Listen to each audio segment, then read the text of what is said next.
Një mbrëmje veçantë me muzikë klasike ka bërë bashkë në Muzeun Etnografik të Durrësit 10 dashamirës së artit me syre turistë të huaj.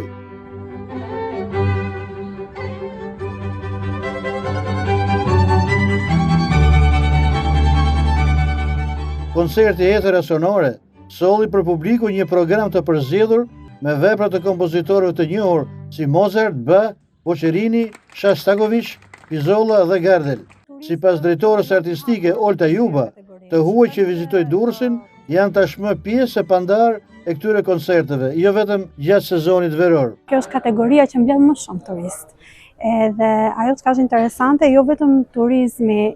sezonal,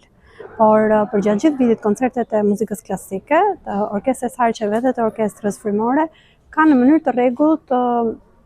publik të huaj, që mund të jenë rezident, për shembull dimri kryeson me publikun e huaj rezident, ndërsa vera me ata që janë publiku sezonal, edhe siç shikoni edhe sot në publik, kemi një pjesë të mirë të huajve, kështu që jemi në fakt shumë të lumtur që mund t'i ofrojmë edhe turizmit, le të themi një mbrëmje kështu kulturore, muzikore, profesionale. Atmosferën e mbrëmjes se krijoi Kuinteti i Harqeve i përbërë nga Laura Lozi, Fatos Bardulla, Arben Lozi, Dorina Laro dhe Artur Stafasani, të cilët interpretuan vepra nga repertori klasik ndërkombëtar. Po programin e kemi zgjedhur një program të larmishëm, themi, që nga Mozarti, e te Shostakovichi, Boccherini, e pastaj te Piazzolla, ajo konga kombëtar bytyt që ne njohim si My Way e Frank Sinatra, pra ka një program shumë të larmishëm, edhe them drejtën është një gjë shumë interesante se është një vizion që ka ndërtuar tash drejtoria e pallatit të qendrës kulturore, që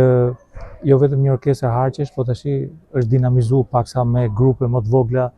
që lëvizin, lyjnë programe ndryshme, apo edhe grupe të mëdha ku bashkohet orkestra e harqeve bashkë me orkestrën e frymore, që ishte koncerti i fundit në memorie të gjithë muzikës filma, ku kishte edhe shumë kompozitorë dursak nga filma të famshëm.